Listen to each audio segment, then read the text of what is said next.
Yes, people, welcome back to GNA TV and Chelsea Fan TV for another transfer news show for you guys. It's a big one, guys. Lots going on currently as we speak at the moment. Not only on Jadon Sancho, Raheem Sterling, Ben Chilwell, which we've heard a lot of today, but we've also going into stuff more information that's been coming out and looming in and around Victor Osimhen and Chelsea.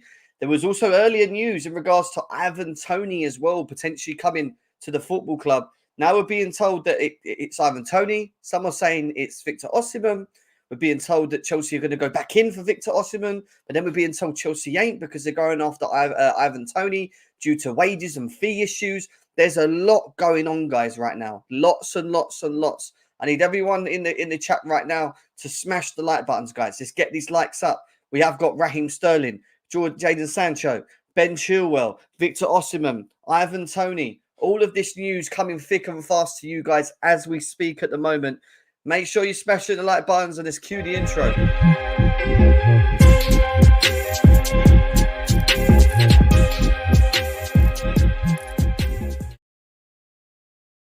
Yes, people, welcome back to GNA TV and Chelsea Fan TV for this transfer news show for you guys. And we are getting closer and closer and closer to the deadline, guys. The deadline is close.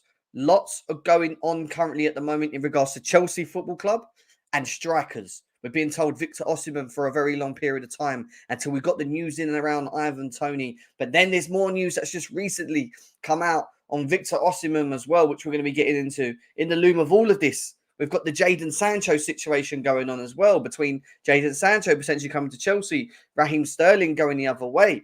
There's a lot going on, even involving Ben Chilwell as well, guys. And it's crazy. So much to cover, so much to get into. Over 150 people in the building already, guys. I need you to hit the thumbs, guys. You're here, you're watching us. Welcome, good to see you. But you need to smash the like buttons, guys. Lots to go through, and any sort of breaking news that comes out in and between of this time, I will be keeping you up to speed on that as well. But please, like I said, hit the thumbs, guys. This has not changed, and there's even more news on Victor Osimhen as well. Okay, interesting. Interesting. It's going both ways here. If you're not interested in something, this is interesting. This is interesting. There's a lot to get into. I'm not going to lie. There's a lot I need to get into. Victor Osimhen, Ivan Toney. That's what I've got to say right now. Who do you want? Victor Osimhen or Ivan Toney? Who is your preferred choice striker to lead Chelsea going into next season? I want to know in the chat, guys. Let us know in the chat what you think while we go through all the information that's currently coming out in and around the two striker saga at the moment at the club, along with the Jadon Sancho news. Lots going on. Why Toney? Osimhen. There we go. Danny wants Osimhen. Big up to you. Rossan, good to see you as always. Mark, big up to you as well. From Florida, Zendam. Osimhen bid is going into tonight. Well, that's what we're going to get into in a second. Matthew, good to see you as always. Hope you're well. Who would you want, Osimhen or Toney? Good question. I'm going to hold that for now, Matthew. We'll talk on it in a second. Lots to talk about. Osimhen has to be coming. No way we sell players to Napoli. Sam, who knows with Chelsea Football Club? Who knows with Chelsea Football Club? Osimhen, 1,000 million, jillion is what JT's saying. Toney, not a bad backup though. Ivan Toney to Chelsea, no thank you. But I personally would be happier if I see Jadon Sancho coming to Chelsea. Now, that's really interesting. I mean, I want to know why you feel that's the better deal. What makes you feel like that's the better option for you? More than Ivan Toney. He wants Sancho more than Toney. And what about Osimhen? What about Osimhen? Ivan Toney for sure is what Ron. This is what I'm saying. It's a split fan base right now, guys. Everyone is on like one side or the other. Some people are saying Victor Osimhen. Others are saying no, Ivan Toney. And it's literally the balance of battling of two strikers. Good strikers, by the way. Potentially coming to this football club. But I want to know why, guys. I want to know why. I hope we get Osimhen. At least Osimhen played in the Champions League. Is Andrew's fault on this as well. If we get Osimhen, then it's a statement. If we get Toney, then it's like we're settling. Toney isn't much better than Jackson, is what Wesley feels. Interesting. Jay Anderson, welcome. How are you as well? Guys, nearly over 200 people in the building. Keep running up the likes right now, guys. Please, please do that. Nearly 200 people here. We are flying through this. It's like I said at the beginning of the show. Osimhen or Toney? Let us know in the chat. Smash the like buttons, and we're going to go through some of the news that's just been coming out as well. Osimhen over Toney any day. What is our club doing? Embarrassing people saying Toney are clowns, not even joking. Interesting, Danny. Adil, how are you, bro? Good to see you. Jasper says Ivan Toney gives you a whole different game than Osimhen. Just watch how he holds up the play. We have speed on the wings. He thinks that Ivan Toney's all-round game is better than Victor Osimhen's. Interesting. Look at you guys in the chat. We're having so many different people with different thoughts and opinions right now. Keep getting your opinions in the chat. I want to know what your thoughts are, because this is the thing. It's going so back and forwards right now. We've got some people saying Osimhen, some people saying Ivan Toney. It's exciting times. I'm not lying. Pure hype, in my opinion. It's a different thing when you put on that blue jersey, is what bro says. John CFC, how are you? How are you? Just look at the statistics between the two players and you'll find out why, is what Amir says. So, Amir, are you saying Victor Osimhen, yes? Wesley says getting Osimhen is like a statement, like Chelsea used to make back in the old days. We are Chelsea. We are bigger than people think. Let's make the statement. He doesn't think Ivan Toney is a statement set. Sancho has come in. We saw last season when he left United, he balled again. Sancho has to come in. We've spoken, fed Misha too much, send for Misha on loan, is what JT's saying. Guys, keep getting them in here for me as well. Guys said, keep sharing your opinions in the chat. I want to know more. Osimhen, Toney. Well, this is what we're going to do right now. We're going to go through all of the news right now and get into more detail with you. But before we even get to Osimhen, before we even get to Toney, we've got Jadon Sancho news to talk about, Raheem Sterling news to talk about as well. But before we even get to them, guess who we're going to be talking about first? Someone that I think 99% of the fan base will be happy to know. Kepa Arrizabalaga here. Well, it's not here we go. I'll hold that back. Kepa Arrizabalaga to Bournemouth. Deal done and medical test ongoing now at the Bournemouth ground. Kepa signs one more year of contract at Chelsea, now valid until June 26, and joins Bournemouth on loan until July. Agreements done between the parties. They've took him off us. They're paying his wages. That's his wages off the book for the year. It will come to next year. He'll be out of contract. We won't have to offer him one, which means he'll be a free agent. And then, depending on how he performs in this year, A, B, C, and D might come knocking on the door for him. The ball is in his court now. He has to perform at Bournemouth. Does he start? I don't really care. But he's got an opportunity to try and find himself a club giving him a long-term contract next year. But Kepa Arrizabalaga is coming off the books, is what I'm saying, guys, in the chat. 220 people in the building. Let's keep going, guys. Run up the likes. Keep smashing it. Keep smashing the likes. Keep smashing the likes, guys. Osimhen over Toney. Ivan Toney makes sense. This is what I'm saying. So many people. Chris says, here we come with Kepa. What statement signings have turned out in recent years, is what Jasper says. Was Cole a statement signing? Madwaki, we need hard workers with no fear. Toney is exactly that. Jasper's laying it down in the chat. He's saying this is why we want Victor. This is why we want Ivan Toney at Chelsea and not Osimhen. He's fed up of these statement signings that never pay off. The ones that are touted to be the best in European football for the first year. He wants someone that's going to maybe fit the profile better, work harder for the team, maybe not be in the limelight as much. I don't know. Toney's cheaper and just has a different set of skills. Completely, John. Completely. Ivan Toney, bring him. And listen, it might even be this, guys. And this is the other thing we've got to bear in mind.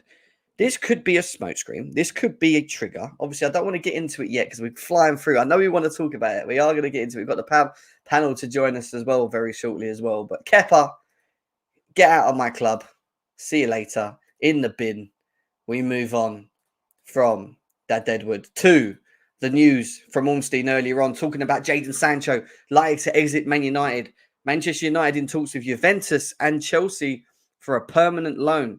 Chelsea would probably need to play the player to move other way. Raheem Sterling, most feasible, but a lot must happen for that to materialise. And this was a little while ago, right?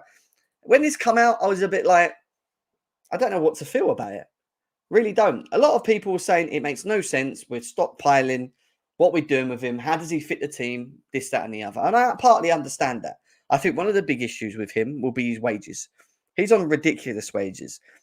If he's coming to Chelsea Football Club, I think Raheem Sterling going the other way is going to have to cut his wages. And I feel Jadon Sancho is going to have to come the other way and cut his wages. They're both going to have to bite the bullet, cut their wages. They're not worth the wages that they're on at the moment, and start again. Theoretically, start again. Play for your contracts. And then we go on from the Ornstein comment, and then we go into the news in and around from Fabrizio Romano, who also came out and said Chelsea's position on Sancho is we are happy to sign Sancho. If you take one of our players we want to get rid of. That's a very weird, let's say weird statement, intriguing statement. Very intriguing statement from my side of things. Because there's a couple ways to look at this.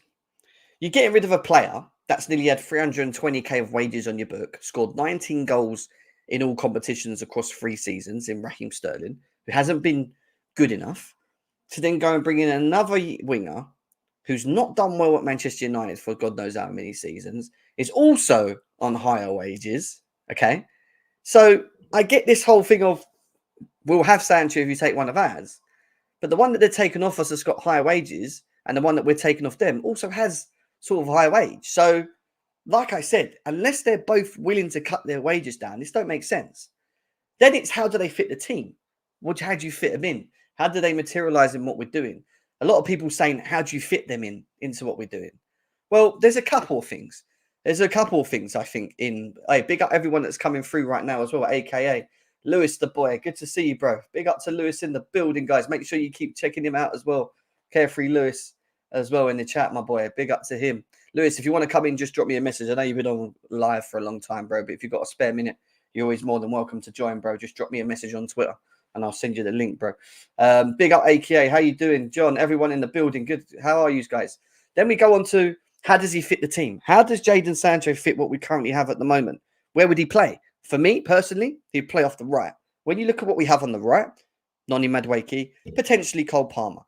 Neto could obviously play off that right. We know that. But I feel Neto and Mudryk will be your left. I feel Felix, Palmer, and Kunku will be your 10s / false 9s. And then on the right, you would have Jadon Sancho. Big up everyone from Lewis's live, man. Good to see you all. You have Jadon Sancho along with Noni Madueke.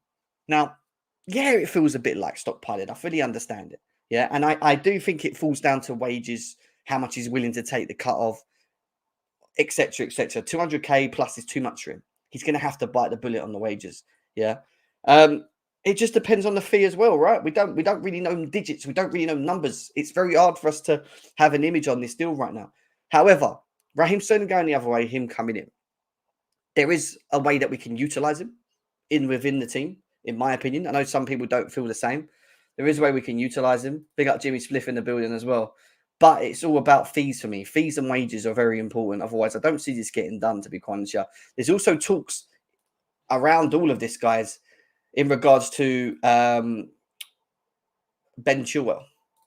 And it's like, well, Raheem Sterling's in it. Jadon Sancho's in it. But now we're being told that Ben Chilwell is also another player that could be potentially be included in this deal as well. Dan Ashworth was in talks with Chelsea today over a sensational deal, which will see Sancho to join Chelsea and Sterling to join Man United. We already know that. That's the inclusion of what we had.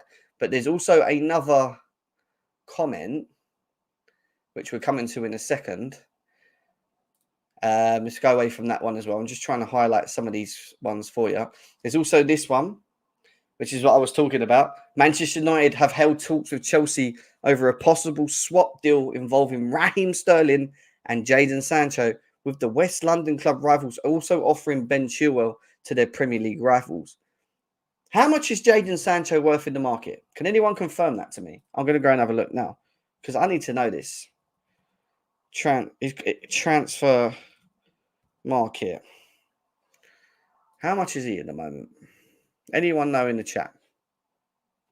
Does anyone know in the chat what he's worth?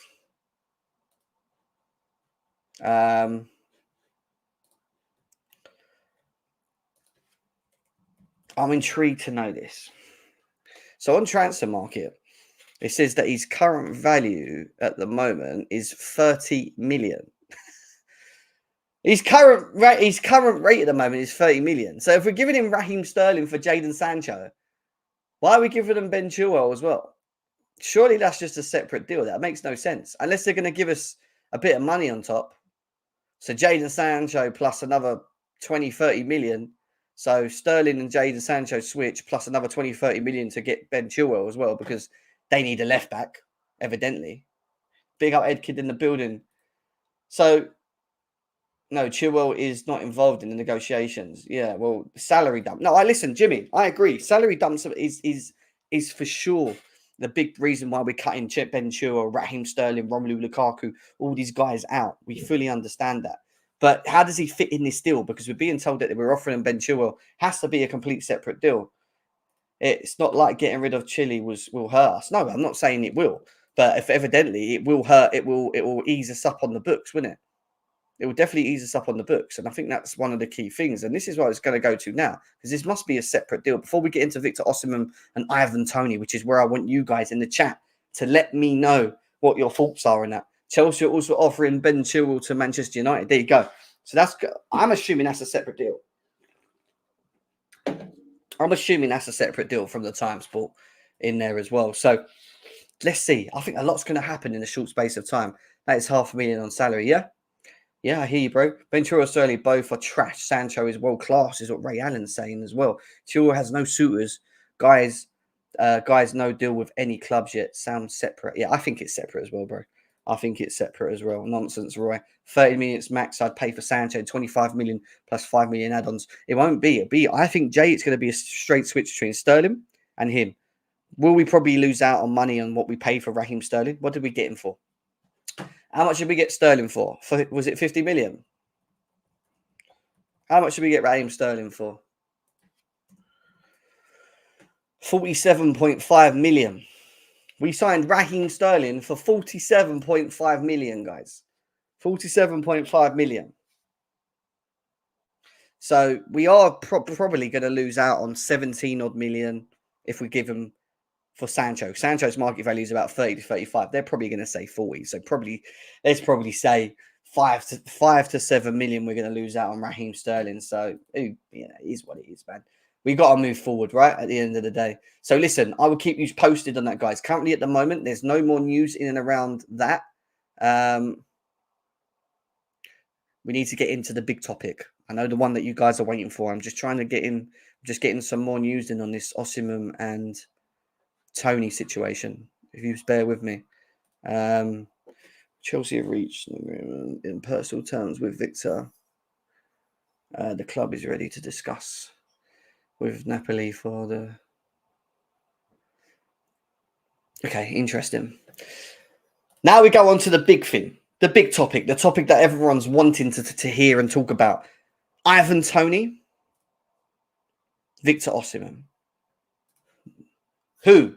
Because at the moment, the chat is split. It's divided. Some people are saying Ivan Toney. Some people are saying Victor Osimhen. So who and why? I want to know in the chat your thoughts and comments on why you think either or. Because at the moment, I feel like we have a split fan base here, guys.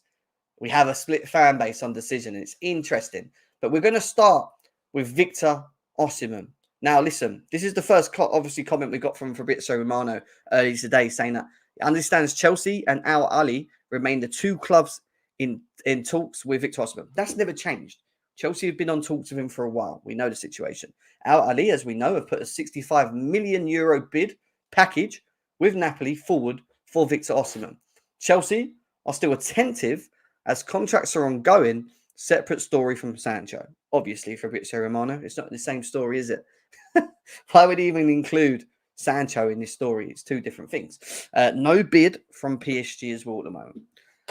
So now it's Fabrizio Romano's thoughts on it. And then half an hour ago, if that, 40 minutes ago, we got this message coming from DiMarzio, who says Chelsea are willing to send their first offer to Napoli in the upcoming hours for Victor Osimhen.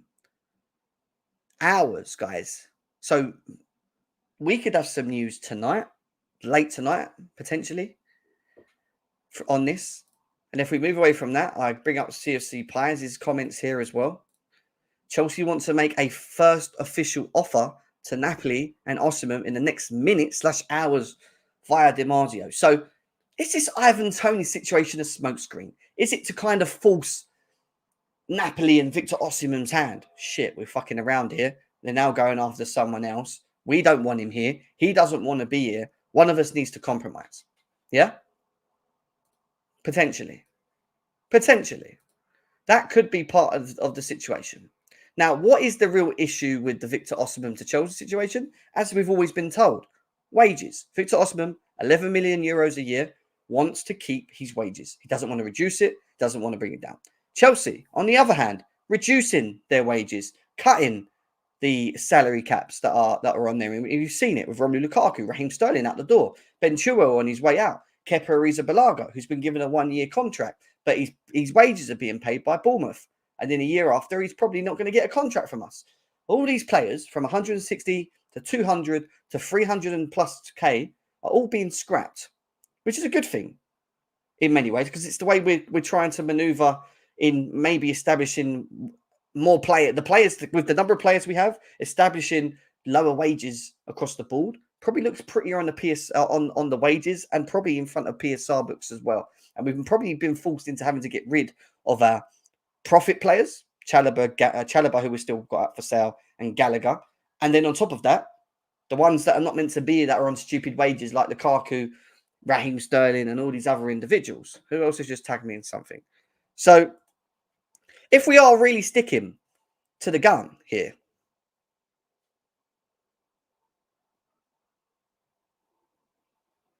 wow, interesting stuff.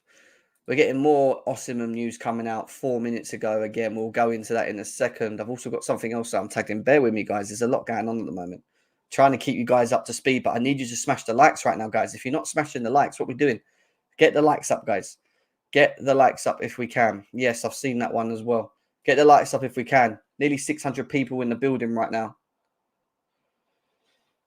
Yeah, I hear that, Harrison. I think a lot of it is you got to take it as a pinch of salt if you're not hearing it from Ormstein or etc. Yes, Curtis, I've seen that as well. We're going to come to that in a second. So we move away from this, and then we move on to more recent comments, guys. And this is 2 comments. One from Rudy Galetti, which was not long ago. He comes out and says Chelsea have reached a general understanding on personal terms with Victor Osimhen.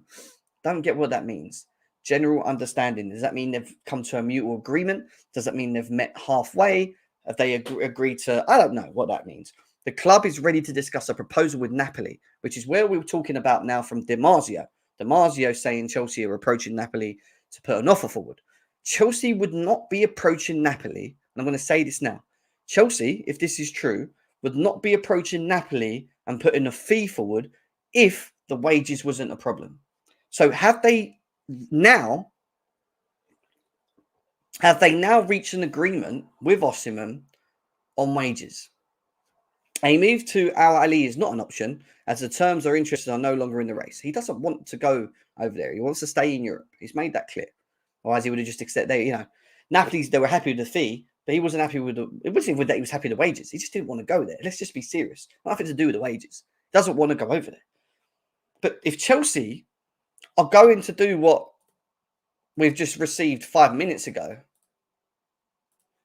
if Chelsea are doing what I'm reading here from Fraser 5 minutes ago, which is putting a fee forward, and he says here, Operation Osimhen is now underway. Chelsea are ready to go. Talks have been seen as more positive between the clubs, and the Nigerian wants to come to London. Work to do, but Chelsea ready to try. So this is why I say, we've listened, how many sagas have we been as Chelsea fans in the past? How many sagas have we been in when it comes to this kind of situation? We are experienced. We are elite when it comes to dealing with these types of situations, information coming into us. Do we believe everything we read? No, we don't. We don't believe everything we read. However, what we can do, this is what I tell you to all do in these situations, is take the best bits out of what you're reading and put it together. We see DiMarzio, and I'm going to give you an example. We see DiMarzio just now comment saying Chelsea next minutes and hours are going to approach Napoli with a fee. Okay, fair enough. Now we're being told that there's a general mutual agreement between the club and Osimhen. So to get to, like I said, to get to the stage that we are now, we must have had something must have gone on between Chelsea and Osimhen at some point. That's what I'm understanding from it. Because why would we go now going to put a fee forward for a guy if he wasn't happy with the wages? It'd be pointless. Why would you go and go, all right, we're going to give you 70 million. Okay, is he happy to go yet on the wages? No, we've not spoken to him about that yet. Because we've been in this position for nearly a month. Makes no sense to me. So there must be some sort of agreement there for us to have gone into the next phase. And when you read what Fraser's saying here now, he's saying Chelsea are on talks with on talks with the club now. Because now he supposedly wants to come to London, which I don't think's ever not been the case. I think he's wanted to come to London. So this is what I'm saying. We've got to be careful because, listen, we're being told one thing earlier on with the Ivan Toney situation. We're now being told this with Victor Osimhen. This is the way it goes. Take bits from everything you read, try and understand it and put it together and make your own images of it, guys. I'm not saying everything that we read is legit. Let me just see if something else is just coming as well. We need an Ornstein dagger. We need probably a Fabrizio Romano, something like that to probably clarify more of this. But these are some big comments from Fraser. He's putting himself out there. I'm not going to lie. He's now underway. Chelsea ready to go. Talks have been seen as more positive between the clubs, and the Nigerian wants to go to London. Work to be done. This is going to go down to the last day, guys. It's built up to go down to the last day of the window, and then loads of drama, as Chelsea have always done. This is what it feels. This is what I'm feeling from it right now. Now, yeah, it's for the last day of the market's a deal. This is definitely for that. Now, switching our attention from Victor Osimhen for a second, we're going to come back to him. Today, we were told that Chelsea had approached Ivan Toney. Chelsea have made a move to sign Ivan Toney from Brentford. Interesting is what I say on this one. Because it could just be a whole smokescreen to take your attentions away from the real target, which is probably still Victor Osimhen in this instance. But then we get other comments coming out. Ed Aarons then comes out and comments and says Chelsea have failed in a move to sign Victor Osimhen as they are not willing to match his wage demands. Now, listen, this has been the case for nearly a month. They are now expected to test Brentford's resolve on Toney by bidding significantly below the 50 million asking price. Ed Aarons comments there from Guardian Sport. Okay. Now I keep asking you guys in the chat, Ivan Toney or Victor Osimhen? What are the two differences? What are we getting from this? What are we getting from this? Well, Alex, someone I know very well, has come out with where is it? I don't know if I could see it. There we go. Has come out with this and his thoughts on Victor Osimhen. Why hasn't anyone tried to sign Ivan Toney? He scored 20 goals in his last 4 Premier League seasons. So surely Brentford's asking price is reasonable. Well, maybe not. Here's why. Firstly, Toney is 28 years old, past the peak of an average Premier League striker, potentially entering a period of physical decline. Of course, the Englishman's game doesn't just rely on physicality, as Brentford value his back-to-goal play and ability to quickly launch counter-attacks. However, this may not translate well to more ball-dominant sides, where strikers typically play further forward, receiving passes in more crowded areas. Here, Toney could struggle, considering that his first touch can be a little loose. Still, a big club might be willing to take these risks if they felt Toney could make their attack more potent. But while he has scored 36 league goals across his last 3 seasons, 11 were from penalties, and Toney has struggled to finish above his expected goal numbers consistently. That doesn't make him a bad striker, but for an elite side, Toney might not tick enough boxes to warrant spending £50 million.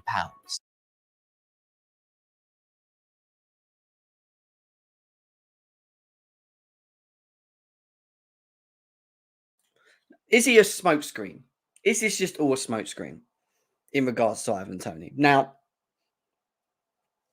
I get what Alex is saying, but then that's because we've not seen him at the top level, at the elite level, like Osimhen, who's playing in Napoli and doing his bits over there. All right, fair enough. I get all that. Maybe his numbers don't tally up to what, like he said, maybe to what level an elite team needs to see. But is he been around the creation of a team like Chelsea? Cole Palmer, João Felix, Madueke, Pedro Neto, and Nkunku. Has he had them type of players around him? Does that equally, we know that that's going to bring a lot of creation options to any striker that comes to club, whether it's Victor Osimhen, whether it's Ivan Toney, whoever comes through the door are going to be surrounded by a talent of creation. And we saw Cole Palmer against Wolves the other day, 3 assists, 4 assists nearly, but 3 assists, which led to Madueke scoring a hat-trick. You have the right striker up there in the box, making them runs in any of them two, and I think they score goals. I don't think any of these two don't score goals with the creativity we have. The question is, which one of these strikers suits what we're trying to do? The profile, the manager, how he's been playing, what we've been seeing. Both physical, both very good in the air. Who has the better touch? Well, apparently to what Alex, your expert, says, Ivan Toney's touch, which is something we use against Victor Osimhen, which I've been seeing throughout the day as being the better ability, isn't maybe as good as we thought per 90. And then you look at the ages. Both looking for their last big contract, their last big move, their last big thing, right? So Ivan Toney is going to cost less than Victor Osimhen. If we can't get a deal agreed because there is still an issue with a wage or issue with the fee at the end of this, should we go into next season with no one? I don't think so. Do we look at Ivan Toney for the short term? I think we do. I think he does offer us something. I think his hold-up play is very good. I think his aerial ability is very good. I think the creation levels that we'll be creating for him, he will score goals. And evidently, we need someone that can link, allow these great wings that we've got to run off them, a little bit like Giroud back in the day. He'll give you that sort of physical presence. That's what you'll get from Ivan Toney. So the only question mark is he a bagsman? Can he score you a ton of goals? I think he can get you double-digit goals across all competitions. I think it's also good for someone like Nicholas Jackson to have around him, again, someone that's experienced on the older side of it, you can learn from. These are all things that are good. When you look at it from a personality eyes, I can't really answer that because I don't really know Victor Osimhen's personality. We all know that Ivan Toney's got a bit of a funny personality anyway. We've seen that and we've heard that. But that doesn't change the fact that he wouldn't be good for what we want at this football club. So Brian's saying Ivan Toney. He still feels that Ivan Toney's better. And then we go to some other of the, creators across online and people like Matisse, who he says, Toney over Osimhen, the link up to match the finishing, direct free kick threat, knows the Premier League inside and out, and can hit 20 league goals with the service and setup we have around him. He's at a perfect age, and he's not liked, and neither are we. So bring him. True. 2 people that are not really liked coming together. Yeah, I hear it. I hear what he's saying there. Just looking at some stats here for him. Just having a look at some stats here for him. There's some old stats, man. They are some old stats, guys. I can't even show you them stats. They're 22-23. 22-23. What the hell? Yeah, that sucks. Whereas I would like to have actually looked at that. That'd have been interesting. Anyway, so that's his faults. That's his faults on it. Big up, Thompson. Good to see you. How are you, man? Do you want Osimhen and Toney? People get asking me this, and I'm not sitting on the corner here when it comes to this. I will give you an answer. My answer is straight and very clear when it comes to this whole saga between Toney and Osimhen, which is dividing the fan base, by the way, at the moment. If we can get Osimhen to drop his wages and get Napoli to agree a fee, which they've already agreed to remove the release clause in this situation, and I'm talking about 65 million, 70 million top wax, maybe a bit of add-ons, I would say go for Victor Osimhen. My only worries about him is I don't know. I mean, he looks like he's ready for the Premier League. He's physical. He's built for it. I just don't know how he fits in what we're doing. That's my only question mark still with him. I think he will score goals. He'll be a fox in the box. We'll whip balls in. He'll get on the end of them. We miss all that. You know, someone that can just turn something into nothing in a goal, important. And that's why I'm very yes to the idea. But then I look at Ivan Toney, and I've always been quite a fan of his game. And I like how he plays the game.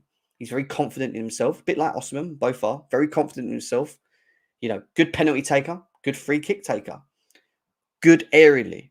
However, I do think between the two players, there's one big thing. Two big things. One, he's Premier League proven. Two, I think his all-round game is more established.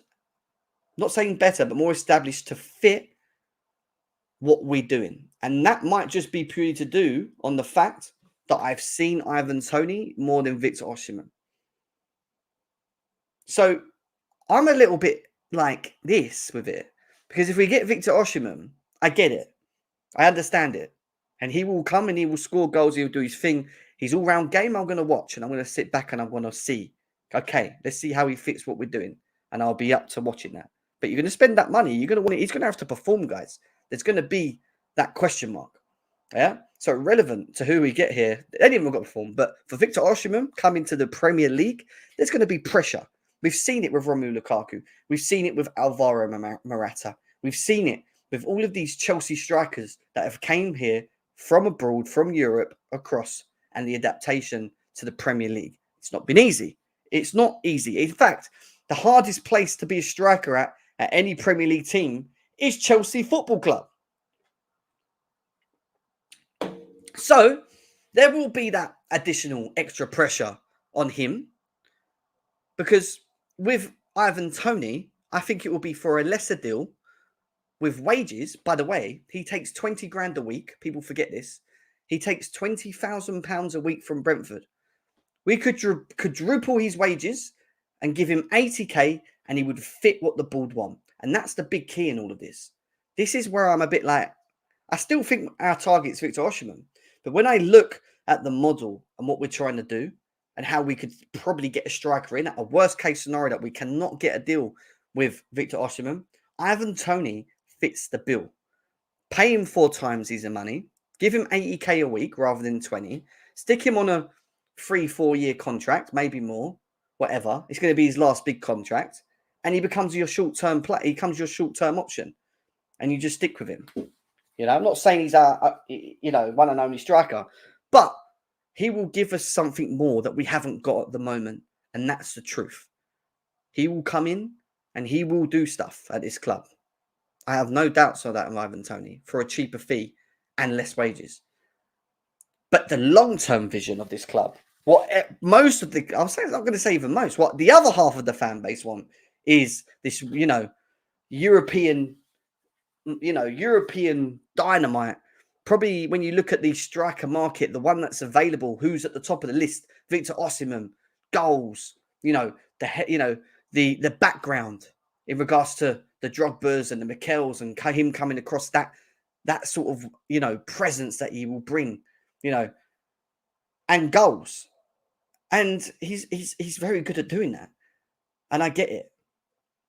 It's just they still feel there's going to be a lot more pressure on someone like Victor Osimhen than there will be on Ivan Toney, even though there will still be a pressure on Ivan Toney.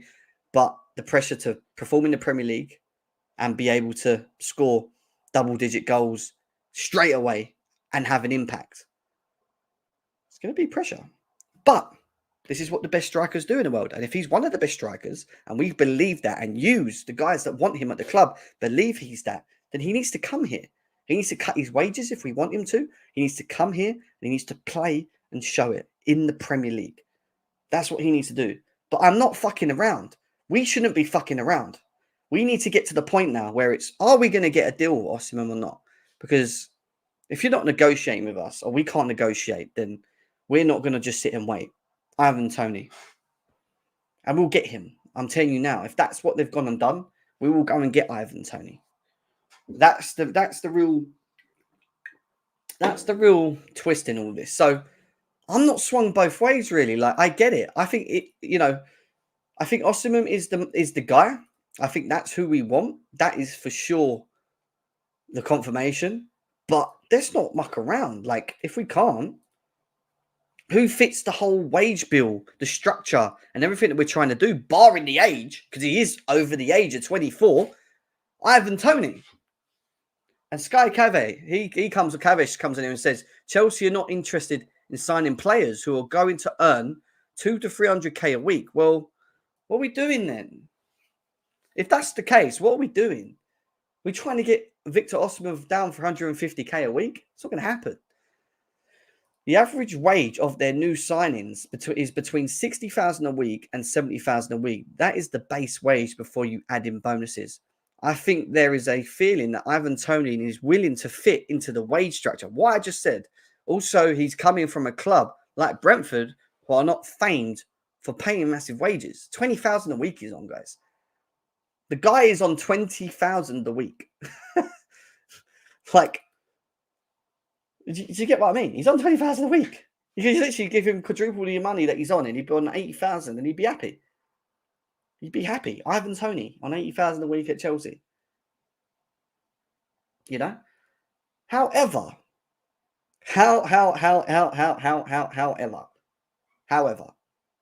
all of the recent news that we've just got coming out in the last hour, Chelsea putting a fee forward for Victor Osimhen. Next, it could be the next minutes, next hours, we're approaching them. Tells me, and I keep saying this, that we must have come to some sort of a general agreement with Victor Osimhen on his wage. Because there's no way we're going forward and putting a fee forward. It's just not happening. I don't get that. Why would we go and put a fee down for Victor Osimhen now to Napoli, first offer, if we've not agreed the wages? So this might be a smokescreen. Don't get me wrong. I still think Victor Osimhen's the main target. But would I be disappointed at the idea of Ivan Toney coming to the club? No, to be quite honest with you. No. And on the back of that, I want to get the boys in. I want to hear what the boys have got to say. We've done 45 minutes of talking. I want to keep you updated. Couch, go into the WhatsApp group. Get yourself in here, brother. Everyone else that's watching, that's in the panel, guys, get yourself in the WhatsApp group. The link is about to be dropped. There we go. Link, guys, and in the meantime, we've got 700 people in the building. 700 people currently in the building right now, guys. Please smash the likes. And also do me one other favor at the end of the show, guys. After you've watched this, go to the clip on Chelsea Fan TV just before this one. It's called Jim and Chelsea. Jim and Chelsea. Go and watch me, Alex, and everyone else over there. Everyone's over there on, it's just a half an hour show talking about Chelsea in the gym. It's funny. You get to watch me try and do some workouts, which is quite funny. So make sure you go over there and comment on there after, guys. It's literally on. It's the show below the one that we're on currently right now. So make sure you watch that in a second. Pious tweet. Okay. Interesting. We have a pious tweet, guys. We have a pious tweet. We have a pious tweet.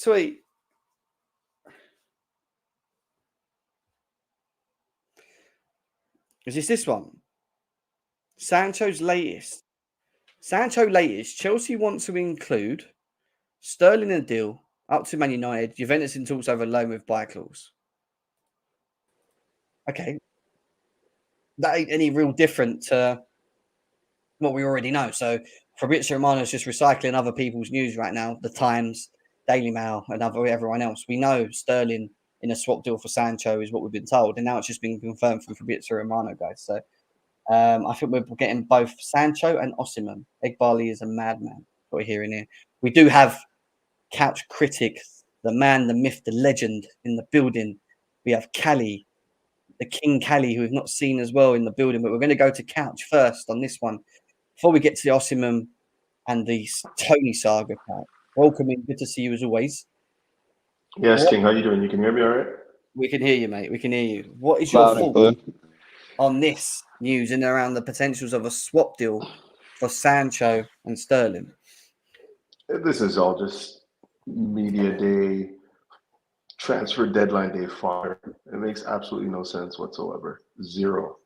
Like, how many people do Chelsea have to get out of the club and are struggling to do that? And they're thinking about doing it a swap deal to bring in a guy that is on crazy wages.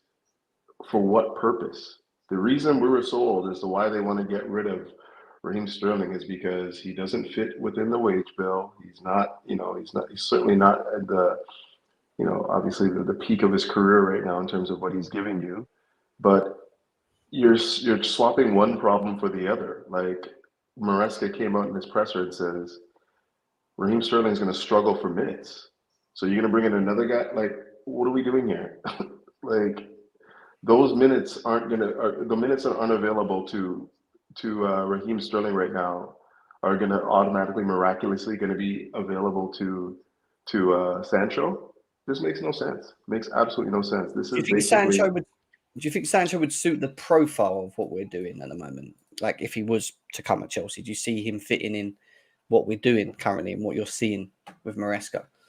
Yeah, he's a decent winger from what I saw from him in Dortmund and whatnot. But it's still just down to the fact that we have so many players in those areas already, and we've invested a lot in them. Like, if you're going to tell me that maybe Mudryk would be out the door, like, permanently, then maybe you might get me to say, okay, yeah, that's a scenario where, we might have to entertain bringing in somebody else. But on current right now, Mudryk's going to be very, very hard to move. And Chelsea are already at the threshold in terms of, like, players that they have to get rid of, and then also, find loan moves, permanent moves for it. Like, it's just not. It's not the right time and place to be talking about bringing in another winger when we have so many at the club as is. It's just not the right time. Well, if he takes a wage cut, is it worth it? Because he's on 250k a week. I get the whole switching in for Sterling, who's on 300k, and bringing in a Sancho for 250. That don't make sense. But if they're both willing to take pay cuts both sides and come over and do a 5-year deal in the club, where are the minutes? Where are the minutes coming from? Well, I've told you this. I feel, and I've sectioned it. I've told you this, and we had this conversation earlier. Mm-hmm. I feel that him and Madueke would be off the right. I feel that between the false 9 and 10 areas, you would have Palmer and Kunku and Felix, and on the left you have Neto and Mudryk. And you don't think that that's like a lot of players for 3 positions? Not really, because I like competition. Really? Yeah, but like, I'm a big fan of competition. Let's just say this. Let's just say this right now, and let's be real about it, okay? When Maresca settles on his 11, there's going to be 60 to 70% of the games are going to be held down by the preferred 11. No doubt about it. And then the rest of the games are going to be, the cup games here and there, and like the conference. Those aren't a lot of games. The preferred 11 is going to be getting most of the minutes. And then everything else is going to be a fight to get minutes everywhere else. So when you say, yeah, you can see him on the right, and like Neto can play on the right, Palmer can play on the right. Sorry? I mean, they can all do it. Couch. No. Sancho has that versatile option in himself. No, but Neto's actually giving you strong minutes on the right, though. You know what I mean? Like, he's played there and done that well. He'll give you stronger minutes on the left, though, wouldn't he? At the moment, let's be serious. It's not about that, though. It's like he's got a role at the club already, right? Where he can play left and right, and he gives us versatility. I don't see how you could, because then now what you're doing is you're bringing in another guy for another position. You're taking away the option of using your versatility the right way. What about injuries as well? That's the other. Okay, so you don't make a signing like this because you're worried about injuries, though. You have enough pieces already. it's not being worried about injuries, but it's also the fact that our history of injuries is not good in 3 years. We can't ignore you're not denying it's definitely not a fact. It's definitely a factor, but like you can't make a sign based on the fact that you think you're going to be injured. No, I hear that, but it could be part of like an evaluation as to why you think that, not like the main reason. If we get rid of Mudryk, and we drop Sancho on lower wages, it's a good move. If Sancho comes on his high wages and we keep Mudryk, it's a stupid move. Let's just call it what it is. Callie, what's your thoughts on the whole situation as well? Tell us, like, what's your thoughts? I'm just for improving the squad in the areas that need the most attention. So Sancho's not needed. That's the reality. If he drops his wages, cool. If he also swaps Sterling and Chilwell for it, that's part of the thing for me. Like, we have to be getting rid of players for us to even be considering bringing other players, and bringing another winger when we have this many wingers at the club does not make any sense. Furthermore, if you get rid of Mudryk, then I'll say completely, like, I'm gung-ho, like, bring me Sancho. But if you don't get rid of Mudryk, then I'm with Couch. And if his wages aren't going to drop, you're breaking our model. Why would we give Sancho the 200K plus when we have so many other players that technically deserve it? I give Cole Palmer. Hold on, Kelly. Hold on, Kelly, man.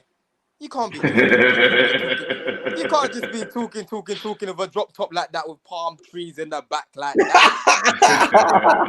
You can't just be talking like that. He's even got the shades on. Look at him. He's living life, isn't he? Look at him. Cali living. That's actually Cali living, bro. Where are you? Real. Miami or something, bro. It's crazy how you know where I am, dog. Stop putting my location out there. I'm in London. I'm in London right now. That's where I'm at. Carry on, bro. Carry on. Sorry, bro. No. But real talk. And then, Don, you can segue off of me. Like, Couch, because me and Couch are having that conversation in the chat. And, I mean, all of Couch's points are logical, man. Like, we don't need a winger, guys. Like, I'm not saying Sancho's not a good player. We don't need a winger. And if you're going to bring another winger for depth or the argument for injuries and stuff, then you got to get rid of wingers. And if you're not getting rid of wingers, what are we doing here? His position as well, Callie, for me. Like, Sancho will play off the right, and Madueke is, in theory, the only one we got out there. So why can't you have Madueke? I keep saying it. Madueke, Sancho, Palmer, Sterling, and Felix for false 9 and 10, and fucking Neto and Mudryk as your left. I don't really get Sterling. Like, hold on. You just, you just said Sterling. You just said Sterling. I think he meant Nkunku. Yeah, he meant Nkunku. Nkunku, okay, Nkunku, Palmer, and that's Felix the best in way. your 10 man.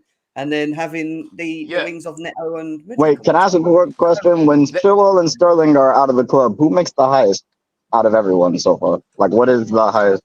Wesley Fofana. I think it's Fofana. It'll be Fofana because he got the contract before these new guys came in. Yeah, let me give my take before I pop out because I'll go pop out in a bit. Yeah, bro, listen, everyone's got fair takes. Like what Couch is saying, what Callie's saying. I've been saying the same, bro. We don't need Sancho right now. Technically, we don't need him because of the options that we've got. But when you break it down in terms of the right side of our attack, like Jem's saying, we don't have another right winger in the team away from Neto and Madueke, bro. And if we start Neto on the left and we start Madueke on the right and we start Palmer down the middle, that means that off the bench you haven't got an option that can come on for Madueke because Felix ain't a right winger, right? For me, he's barely even a left winger, let alone a right winger. Nkunku definitely isn't a right winger. And Mudryk is definitely not a right winger either. We've seen him a couple of times there, and it fucking reeks, right? So bringing Sancho in, as much as yes, we don't need him, we could work without him. It just gives us more balance on that side. Because for me, his best time at Dortmund came when he was playing on the right. And when he started playing on the left for United, I didn't like it, bro. I really hated it, yeah. Because for me, every time I see this guy cooking, you play on the right hand side, right? And that's a good player to have in a squad. Because if you start Madueke, who's running at someone. You might bring on Sancho to finish the game against tired legs. He might do better than starting the game, for example, because, listen, in the Prem, we know he's not that explosive. Yeah, Madueke is a lot better when it comes to just taking on his man. And in certain games, you might want to start Sancho there and then bring Madueke off the bench. We know Madueke's had a few injuries before he came to Chelsea. A lot of them are like muscle-related and whatnot. And if you're explosive as Madueke, bro, you don't want him to be playing every single game, every single minute, because you'll start to pick things up.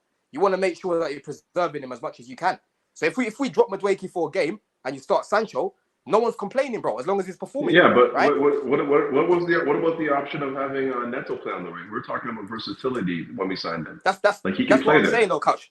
That's what I'm saying. Neto can play there, but what I'm saying is if Neto starts in this team, because right now Neto starts in the team and Madueke starts in the team. If you start both of them together, Couch, Neto's not on the bench. But if Neto's on the bench, then you can bring him on the right. But I reckon we're gonna use him more on the left because we haven't got that quality on the left right now, bro. Apart from him. But you can easily just switch him to the right if somebody comes on for on the left, or it's not hard to do. Teams do it all the time. Wait, say that again, bro. You broke up. Sorry, you could easily just switch him to the right if you're making a substitution, and you bring somebody on for the left. Like your options don't change just because he's on the pitch. Yeah, but bro, Neto most likely won't be playing 90 minutes, and we don't need to be playing him for 90 minutes. We've got a big squad, right?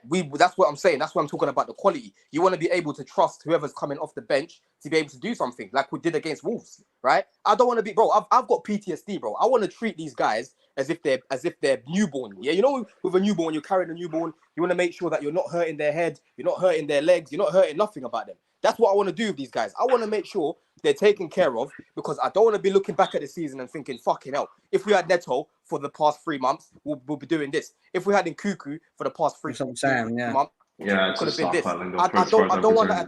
The manager has to be able to. I don't want that problem again. Yeah, but we also need competition on the pitch. Couch. Your solution was, if anyone needs to come off on the right, you just change Neto from the left to the right. But what I'm saying, or you put Palmer. I don't want Neto. Like there's not like we don't have any options on the right though. Yeah, like but Palmer could easily play on the right. Bro, you're not listening to what I'm saying, bro. Palmer, like I said, we've got a big squad and we've got a lot of games. Yeah. Palmer, as much as he's our best player. Bro, you need to use the squad. You need to rotate the squad so everyone can maintain fitness and minimum injury, right? Bring in what's the harm, for example, in taking off a Palmer, bringing on another midfielder for Palmer's position, because for me he's best down the middle, and bringing on an actual right winger, right? Like a Sancho to come on, or like a Madueke to come on. I would rather that, bro, because that way you're keeping the team fit. I've seen how Pep has dominated, bro. Pep has dominated from using his team well and rotating, bro. That's why they call it Pep Roulette. Most of the time, most people don't pick Man City players because they don't know who's going to start. And that's what we need in our team, bro. We need to be unpredictable and we need to manage everyone's minutes well, bro. Yeah, I just don't think that this is the time to do it. And the mechanism to get it done is not very economical either. Like you're saying that you want to get rid of Sterling because Sterling doesn't fit with the team and his wages are way too high. Then you're going to go get another guy that has not fit with any team in England and who's also on high wages as well. So then we're talking about like maybe, okay, well, if he brings his wages down, then maybe we can make him fit. But, these are all if buts. You know what I mean? To be honest with you guys, like we can entertain this as much as we want. Let me just finish because I just want to say this. I don't think for a second, half of a second, that this is even close to even happening. I'm just going to be real. I don't think it's going to happen at all. But we can entertain this conversation just for the interest of it. We'll see. Just let me just say something on that as well before you come in, Jim. Yeah, just one last thing, bro. Yeah, I do think it's going to happen. In my opinion, I was saying that it's not before when I saw the little phrase on the Athletic. But bro, if you think about it this way, this deal works out better for United because if they send him to Juve, they're not going to get a player in return. Right? If we get Jadon Sancho, that means they've agreed to taking Sterling, right? And right now, Sterling, as much as I don't think isn't the same player, he's still good enough to play in the league, whether that's off the bench or you might want to start him certain games or whatever. He should be able to do something for them, right? So that's going to be quite beneficial to them. But with Jadon Sancho, bro, yeah, I knew from day one, Couch, he was never going to work at United, bro. They had no plan for the guy, right? He had fucking Oli as the manager. Right, I'm looking at that squad. They already sold Pogba a dream. They said to Pogba, we're gonna build around you. They didn't do fuck all around him. Right, that wasn't gonna be a good move for him. I said it from day one because I really liked Sancho when he was at Dortmund. But I'm looking at our team. He's gonna love playing with the likes of Neto, the likes of Felix, the likes of Palmer, because all these man are cage ballers, bro. That's what I refer to them as. They're very technical players, and that's what Sancho wants to do. Sancho's never gonna be a winger that runs past one like Madueke. Sancho likes to.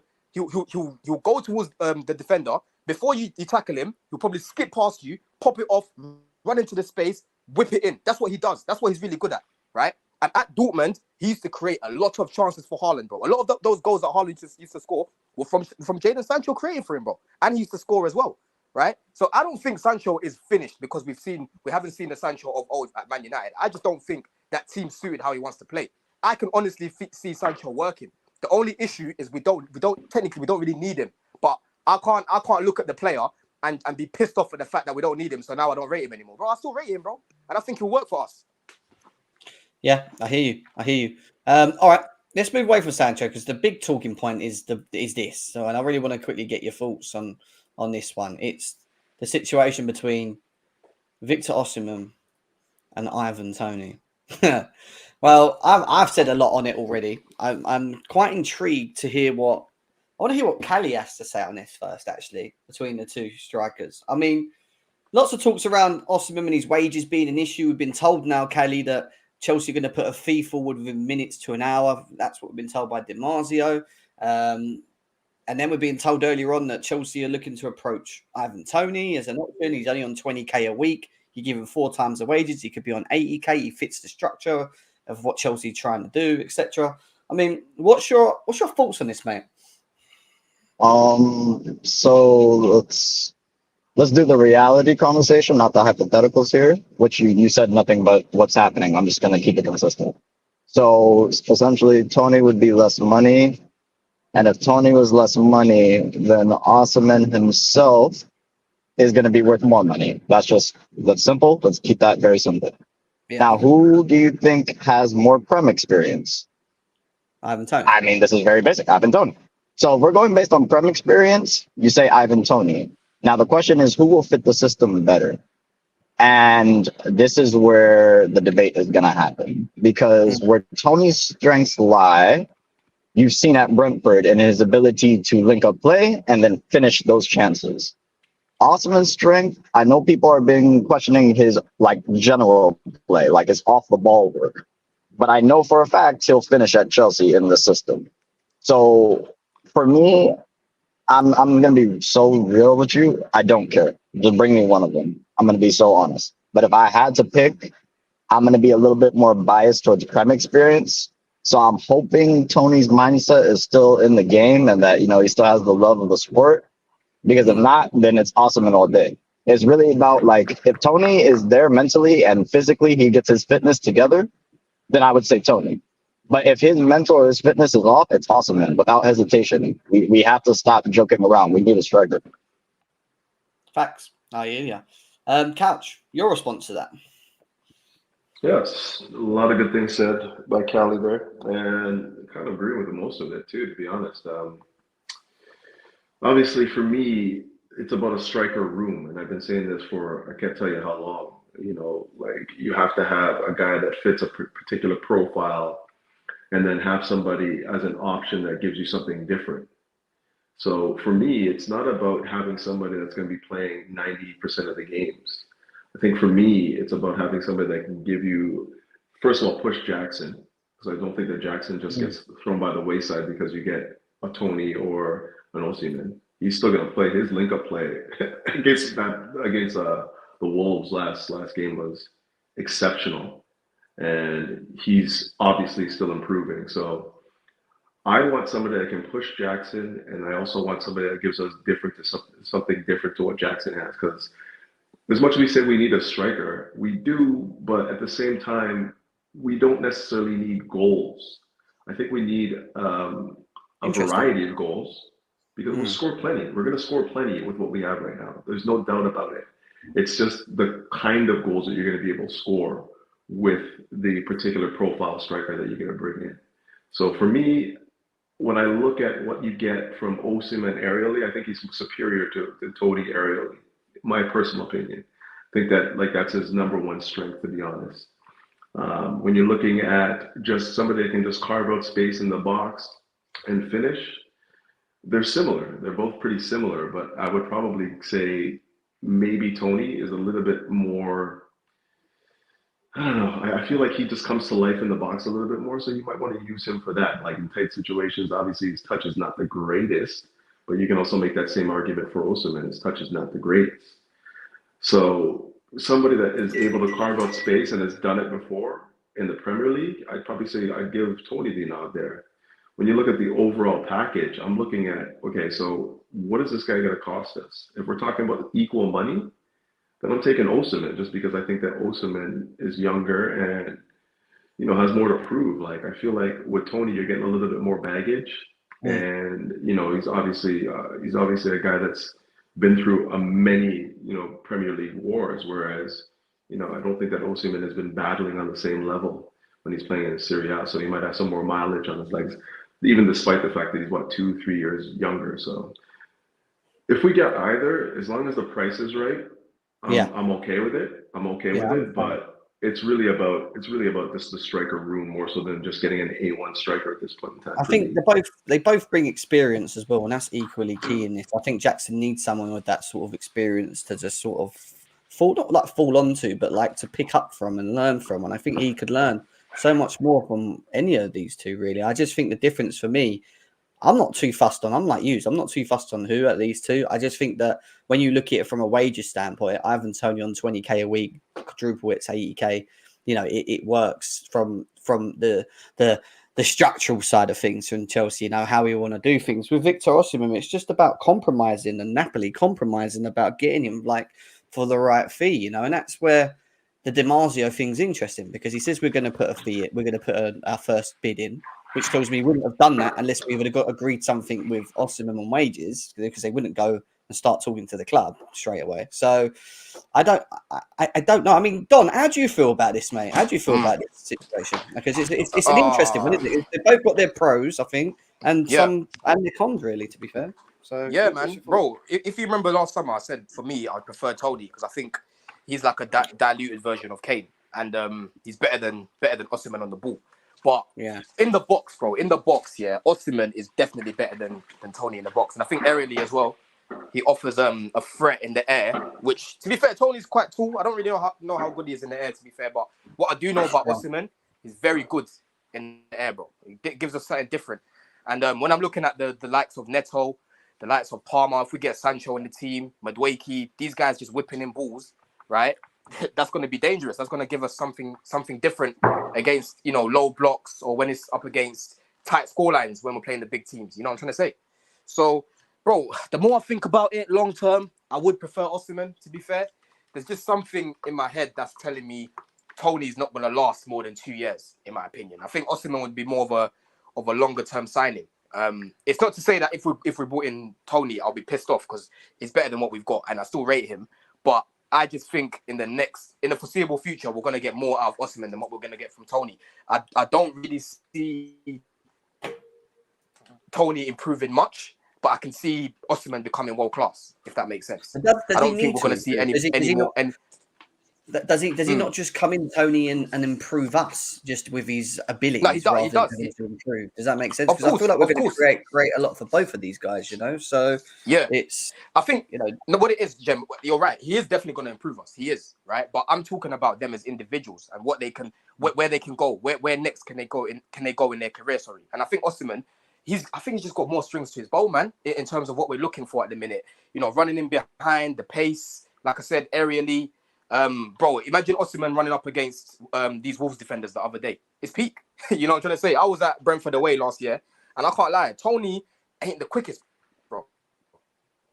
I'm not saying slow, but Victor Osimhen is definitely quicker than him. Definitely quicker than him, bro. So the more I've been thinking about it, listen, like I said, beggars can't be choosers. I'll take either, but I'm more for Osimhen right now. I'll be honest with you, man. I'm more for him right now. I'll be real. I don't think it's not as bad. It's not as bad as what people say on the ball as well. If you actually watch his games, right, the way he links up is actually quite good. To be honest, I was quite impressed with what I was watching. It's not like he gets the ball like Omarodi and it just bounces off him all the time. It's really not. It's really not like that. Sometimes he does have an off touch here and there, but more time he's controlling the ball and flicking it and trying to do what Jackson does. He does a lot of flicks around the corner. That's one thing that I noticed about him. So. Yeah, man. The more I think about it, I'm just thinking more Victor than Tony, man. But I won't. My only worry with Osimhen and Jackson is just AFCON, because once they're both gone, what are we doing for 2-3 months? They both go. So who's AFCON again? Yeah, is AFCON I'm just saying. Happening this summer? Huh? Is it 2025? Is it next year? It's every 2 years, isn't it? Isn't it AFCON? It just went, I swear. And during that period, which we should have covered during that time, bro. Like we've got enough players that can play up there. The likes of Jackson, for example. Like if Jackson comes in and plays Wow, Oshi, he's going to be on AFCON as well, isn't it? Fucking hell. I'm saying yeah. it's I know, but we can't turn down Osimhen. It's that striker's gone. AFCON. Like, it's a whole striker situation. It's like 2 or 3 games. So like, let's just be real here. We're not talking about like 3 months. Yeah, but it's a month of football out the window. I think it's January. I'm sure we're talking about false nines, and we can figure that out. That's not a worry. I'm sure we can figure that out. We've actually got, because before, what happened last time, Jem, when Jackson went AFCON, we had Cole Palmer playing as the 9 because Broja couldn't fucking run. Yeah, so we had Cole Palmer playing as a 9. Now you've got the likes of Felix, you've got Nkuku, as much as I don't like him up there, who can do something at least. You know what I'm trying to say? So I think we're covered in that area, man. Fairs. I mean, look, I'm not, like I said, I think we were on the same page for once. This is amazing. I thought we'd all got a different opinion on this. We're all saying the same thing. We're all saying we don't mind any of them, really. It's just, it has fee-wise, it has to be right. Structurally, it has to be right. And they both bring something. Listen, longevity comes from Osimhen. We know that. In terms of Premier League proven, maybe overall ability, probably Toney, I'd say, still just a bit more than Osimhen at the moment. But for me, the big thing, and I know Couch mentioned something earlier. He said, "Did you say, Couch? It's not really about goal, about us scoring goals, wasn't it? It's type of goals." Yeah, it's the types of, we're going to score goals. Yeah. There's no questions about it. Like the squad that we have currently is going to score goals. It's just whether or not we have the variety of goals, the ability to, dominate teams in the air, the ability to like make those near post runs and those flicks and whatnot. I don't think that we have anyone that's doing that yet. And any one of those strikers that we bring in will be able to do that. I just think that if you're talking about aerial dominance and whatnot, you're going to get more from Osimhen as far as I'm concerned. But the ability to make those runs, those near post runs and whatnot, I just think Toney has more box savvy, if that makes sense. I just feel like he's worked in the Premier League for long enough. He knows where the spaces are. And he's the kind of guy that I think will be more, when you look at even like, it's not that Osimhen's bad at it, but it's the difference between how you look at a box in Italy and how you look at a box in the Premier League, completely different. So me seeing what you can get from Osimhen makes me feel like he might be more adept at like being a box presence in the Premier League for us than say Osimhen. But again, it's fine margins at this point. We're talking about like they're both pretty comparable. Let's go through a comparison. There's a little thread here which is interesting in around Toney and Osimhen. It says Ivan Toney and Osimhen are both Toney strikers with unique strengths. Osimhen is known for his speed, skill on the ball, and ability to score goals, making him a top target for Chelsea. On the other hand, Toney is a physical striker. That's what he's put here. Then he goes on to say a strong aerial presence and a knack for scoring goals. Is that about who? One of two.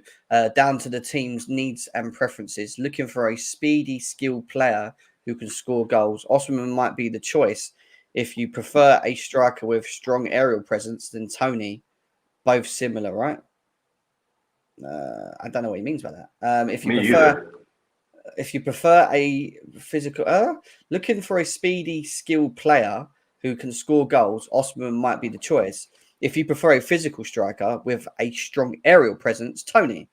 Both similar, right? Oh, he's saying that they're just two differences in the way that they're profiled. So he reckons that Toney's just more of a physical striker with stronger aerial presence than Osimhen, which is interesting. And he thinks Osimhen's more speedy and skilled, who can score who will score probably more array of different type of goals in the box, which is weird. But yeah, that was a weird analogy. I thought it was a better. I thought it was a better thread. Should have read it before, but listen, I don't know. All I want is us to get a striker. End of. I've been saying it. I want a third striker. I want them in. I'll be happy if it's any of these two. I think, I've made it very clear that we have to do it for the right amount. The wages is going to be key with Osimhen. Can we negotiate and agree that time will tell? I think we'll have an answer, and obviously we're going to have to get an answer in the next couple of days because deadline day is around the corner. But Chelsea could make another 2 signings, and we could still ultimately see Chilwell go. Kepa's just gone. Sterling go. Chalobah's still not gone yet. There's still a number of players that they've got a lot of work to do in a short space of time. So I hope they're going to be working overtime over this period to get it done. Toney all-round game is good in the box. People trying to say we don't need a striker after one performance. Keisha, it was a good performance. And do you know what? that's where we can quickly finish off and lead on, because we didn't get to do an actual match preview, a match reaction to the Wolves game. Listen, I was quite impressed with the second half performance. It was a tale of two halves. For the first half, we were very poor individual performances system-wise, but the second half, we really, really stepped it up, and it was fluent. It was good one-touch football. It was just nice. It was, we really just dealt with them. And whether that came from Maresca and his words, or they just looked at each other and went, we need to sort ourselves out. We're better than this. I don't know. Whatever it was, it worked. And we just saw a very good away performance against a team that we've struggled against for a number of years. And that is a good thing to see. We have a run of games coming up all the way up to Liverpool. I think there's 4 or 5 games where we should be winning them. And I want us to use the cfctvyt game on Thursday as another game to kick on, keep scoring goals, 4 or 5 goals if they can, keep the momentum and keep taking that momentum into the next games. Couch, well, I mean, we spoke partially about the game with the Wolves game. I mean, what was your analogy on both the halves for you? How do you think it? How impressed was you with the differences of the first and second half, basically? Yeah, I think it was first half. This came down to a lot of individual errors, uncharacteristic errors, and we didn't necessarily get punished for the amount of them that we made, but it definitely destabilized the team. It made it difficult to just keep coming at them wave after wave. So every time we score a goal, we make a mistake, they score one back. When we're trying to gain like some sort of foothold in the match and whatnot, take it by the scruff of the neck, we're making mistakes, giving away the ball, and all of that just disrupts the continuity, right? And the ability to really put them to the sword. And then I just felt like in the second half, like I'm speaking very much macro rather than micro, because we can certainly get into the finer points, but like in the second half, I just felt like we eliminated all the mistakes, and we were able to show them that our top players, our best players, are top players, and they just can't live with us when those guys are playing at the level that we expect them to play at week in, week out. It just felt like in the first half we were a little bit we just weren't switched on. We weren't really ready to meet the intensity and energy of the game, some of the players. And in the second half, I felt like we came out and we finally met the energy and the tempo and were able to dominate them. Yeah, I hear that and I agree with you, to be quite honest with you. It was a very good performance, one that we deserved. And I keep saying that word. Obviously, I was on the Jim Chelsea show, guys. Make sure you check that out. It's literally on Chelsea Fan TV below this live. Go and give it a like as well. But Don, good performances all round from the attackers in the second half. The midfield, Caicedo, a little bit shaky in the first. Defence not looking great again. I mean, is that all going to change for you? Do you think a bit of chemistry, a bit more games with like Colwell and Fofana and maybe Caicedo, and we'll see more of a consistent performance? Do you think? 100%, bro. 100%. Yeah. I know people don't like, Colwell. They haven't been, liking what they've been seeing from him. But bro, I don't think it's as bad as what we've been seeing. I know defensively he can definitely improve, but a big thing that I've been saying, Jem, that people like to forget is actually building chemistry from the back. Yeah. And so far, from what I've seen from Fofana and Colwell the past 2 games, it looks like they're now learning how to play together, bro. You know what I'm trying to say? Can you not hear me? It's breaking up. Yeah. Hold on. Can you hear me? Yeah. Oh, sorry. Yeah. We can hear you. It's breaking up on my side. So yeah, I was just saying, that it looks like they're starting to build a bit of chemistry so they can clearly understand each other. Because like I keep telling you, all the teams that we're trying to, compete with, Arsenal and all these lot, they have the same pairing every single week, bro. Right? If you keep chopping and changing from the back, it's never going to help. You know what I'm trying to say? So I like the fact that Colwell had a very good game the other day. That's going to give him a lot of confidence. On the ball, that's his best trait, to be honest with you, because defensively, he can improve a lot. But on the ball, bro, in the system, the way he just punches it in between the lines, it's dangerous, and he started a lot of our attacks as well, right? And the quality, bro, the quality in front of goal, I was very impressed by that, because we actually had an XG lower than Wolves, which shows me that was very clinical. Last season we kept complaining, Jem. If that goal went in, the game opens up. If that chance goes in, the game's completely different, right? The other day we saw 6 goals, bro, and the same pattern. We saw the same pattern like 3-4 times. You know what I'm trying to say? So it's very clear that Maresca's come in there and he's given them clear information that they're now trying to implement and trying to execute. And the other day it worked. It worked really well in the second half. I think he just gave them a bollocking, bro. Because in the first half, like I told you lot, that was anti-Maresca. That was not how Maresca wants to play football. That was Poch. That was Poch in charge. You know what I'm trying to say? Second half was exactly what I was seeing at Leicester from this guy in terms of the attack. So we've just got to make sure that we keep building on that. We've got Palace next. That's another game to hopefully, score at least 2-3 goals there, because Palace right now, they are not looking like what they were looking at last season, bro. We need to batter them and make it 13 wins in a row against them. And that's going to give these a lot of confidence, bro, because after that, it's international break, innit? So, I was really impressed with that performance, man. That was the best game of the weekend. Another game that you can look at and say, yeah, Chelsea have entertained us. You know what I'm trying to say? Oh, 100%. And I hope we get many more, to be quite honest with you, like that. Starting with the cfctvyt game, and then we've got Palace at home on Sunday, or is it away? It's at home, bro. Is at home as well. So listen, do you know what? One thing I always say about us is we seem to perform better away than we do at home. And I keep saying that the away fans are so much better away than they are at home as well. They are. You know yourself. They are. Like, they get behind the away team, fans are massive. Booing and moaning. They go and they're committed. I like the people at the ground. No offense. They're just miserable. They need to change that. But Callie, what was your thoughts, mate, on the game? Give me approximately 5 seconds because my obnoxious little brother do. Hi, Jordan. Go on.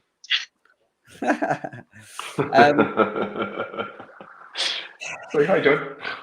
My fault. Yeah. I'll give you the quickest summary I can give you guys is that, I think the attacking impetus in both halves did not change. The issue was in our execution and our transitions. A lot of the time when Chelsea attack, because we use these wingers now, the one thing I like about Maresca is he will stretch the pitch. But a problem with stretching the pitch is your midfield gets stretched. When we get countered and we stretch the pitch like that, that's why Enzo and Caicedo look like they're in a brothel. So what we need to do, we need to figure out how we can take the beauty of this attacking system that Maresca has and at the same time improve our defensive transitions as well as our attacking transitions on the ball. If we can do that, this is a dangerous team. So about the Wolves game, to keep it really brief, because I'm about to hit the gym, it's the first half, it was like Couch said, a lot of individual mistakes, unacceptable individual mistakes, but it is what it is. And then towards the second half, what happened is, for once, not only did a manager do a proper substitution, a proper tactical switch, and a proper change of the system, but not his ideals or tactics, changing a little tweak, and then we start scoring goals. So for me, all we need to do is keep it consistent, get me a striker, get me 2 strikers if you can, and Chelsea will get top 4 bare minimum, and we'll see what happens after that.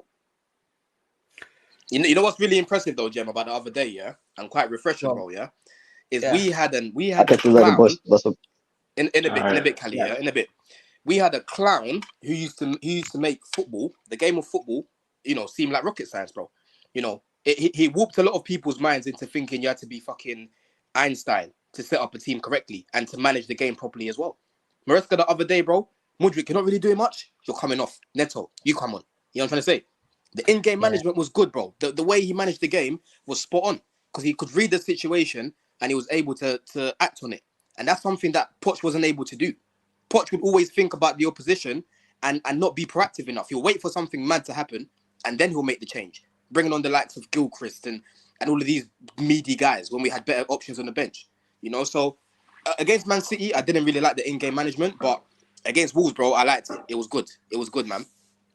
Yeah, and that's going to be equally very key going into this season is how he manages, how he problem solves. And I say that's so big, and we didn't. And you're right, with Pochettino, we didn't see that enough for me. He got better at the latter ends, but maybe that's down to partly to do with availability and stuff like that potentially. But Maresca don't muck around. I even like the way he expresses himself on press conferences and the way he deals with situations. He's just straight to the point. He's just straight to the point. He just says it as it is. He doesn't sit back. He's just like, well, this is the situation. Don't want him. He told him go. I sat with him on Friday. I said go. You know what I mean? He doesn't sit there going, well, we can't say anything yet because it's a situation in house and we're dealing with it. And Do you get what I mean? Which is what I feel we get a lot from managers. But this guy is very he's not. People saying is he a yes man? He doesn't look like it. No, he isn't. He isn't. And I was telling people, because people were like, oh, are you going to give the job to a championship manager? You know, Chelsea is a big club. And I kept telling them, bro, I said, listen, these are the little intangibles in the game in terms of pressure and that, yeah? That's why he needs to be able to start the season off well. Because if he doesn't, that's when the pressure will get on top. Because you already know how toxic our fan base is, Jem, right? But in terms of coming into a big club like Chelsea and basically saying, yo, you don't fit what I'm trying to do, you can leave. You don't fit what I'm trying to do, you can leave. That shows me that the guy knows how to handle and deal with big egos, deal with pressure.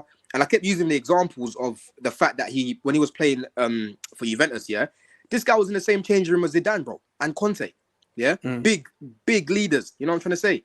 And when he was at Man City, he was working with Pep in a pressured, winning environment. So I don't know why people act as if these things don't add to your experience. Like, it's not like we brought Maresca from Preston and he's had he hasn't had any experience around any winning, any big clubs. Bro, he's been at big clubs himself as a player and as a manager. So he understands the expectation that comes with it. You know, people don't look at these things. It's because he actually hasn't been the focal manager, is he? Even though he's been Man City and other places, but it was the manager of the reserves at Man City, and they won things, didn't they? He had Palmer and Lavia there. You know, his intelligence of understanding what he has is good. I mean, another one that's quite impressed me, I don't know about you guys, is Vega. I actually think this guy's quite good. Like, it's early doors, good. I see something of this guy, like, it's still early doors, is a little bit raw here and there, but I just like his physicality, I like his strength. I like that, you know, when they try and knock balls long and he's at left back, he just wins it every time because he's just big. Like, you ain't getting around this guy. Do you know what I mean? Like, he's just and on the ball, he's so good with the ball. He's quite techy, isn't he? Like, it's like little. It's good, man. He's a good. That's why I keep telling people I don't care about big names, bro. Bring me the right profile, right? Stop being so close-minded because you've never heard of this guy. Just go do some research. When I didn't know about Vega, and I said, yeah, let me go watch this guy on Y Scout. I watched him, and I was like, I can see exactly why we've gone and signed this guy. Yeah, and the fact that he was brought in for Califori's replacement, that's a big thing for me, bro. Because clearly you've lost a big player in Califori who Arsenal just gone and signed, and then you brought him because you think he's going to be as good as him. That's a good sign. That's a green flag. You know what I'm trying to say? So listen, he's going to keep getting more minutes in the conference. And if he keeps performing, bro, and Cucurella ain't really doing much, don't be surprised if he comes in and starts. Again, this is what Maresca said, and I love it. He said, you might have seen how we set up last week, and it's different this week. It's because of the way they're performing in training. If they don't perform and don't play as well as I want them to in training, or they muck it, like he just basically said, they won't play. They'll miss a game.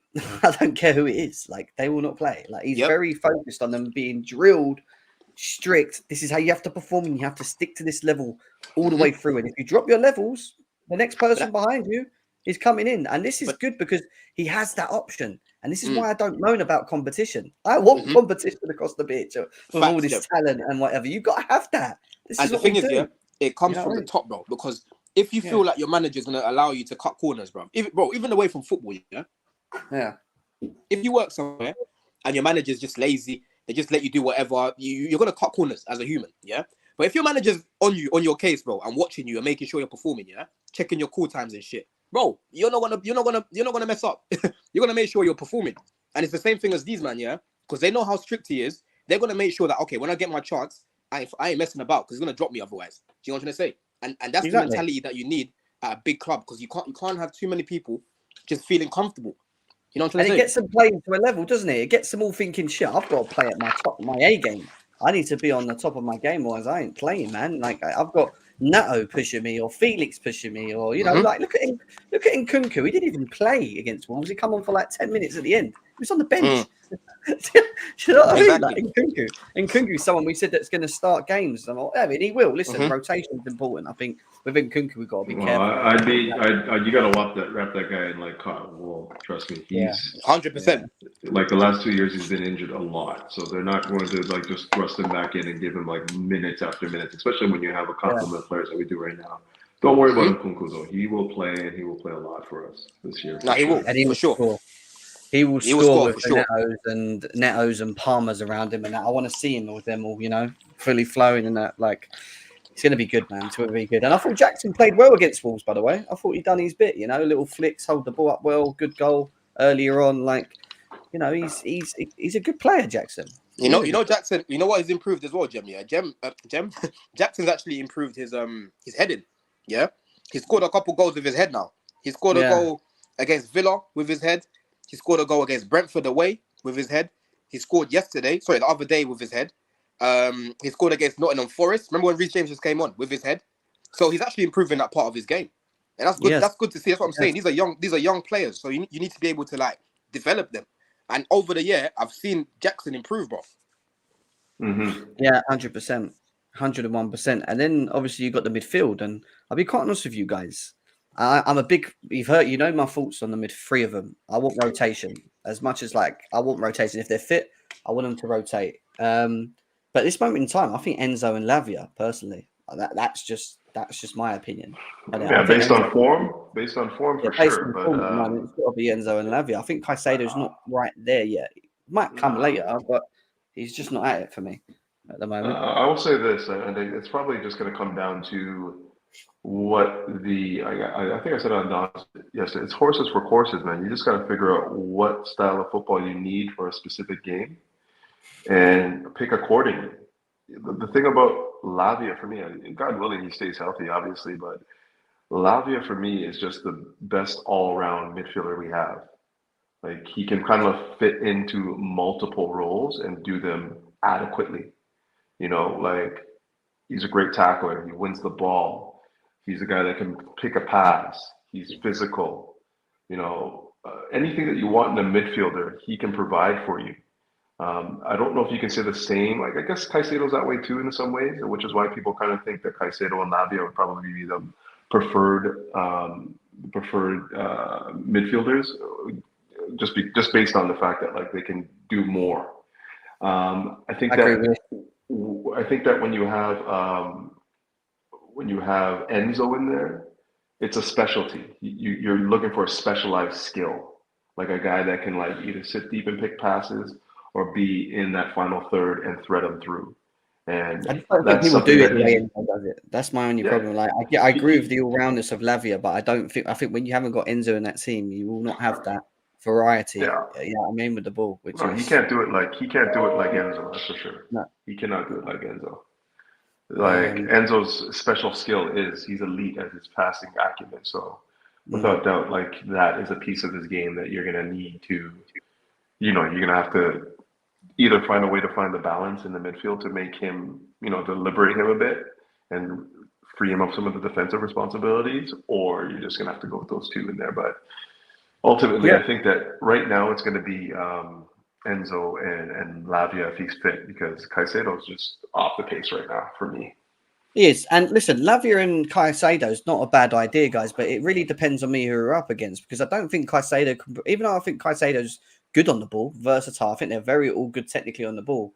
I don't think he brings that array of like ball passing as Enzo does. Like I think he can do it, and he does it in moments where he'll play like a pass through, in behind, or he'll chip a ball over left or whatever. Like he can do it, but it's just he's a different all round. When I always say about this, the system doesn't change. It's more the role of the players in the positions. That's what it is with me. It's like we put Caicedo in and you don't play Enzo, you lose that sort of ball progressive, way he plays the balls over the top, that vision in front of him of trying to always go forward and find that pass sort of thing. But with Caicedo, you'll get the off the ball work, winning the balls up high, trying to get involved, like doing his thing and then releasing balls quickly when he does get it. That's Caicedo. Lavia, you press him, he's the best at beating the press. He's going to beat you, and then he's going to look up and he's going to try and find the Palmers or the Netos that are making runs, and he's going to play that ball and he will find them.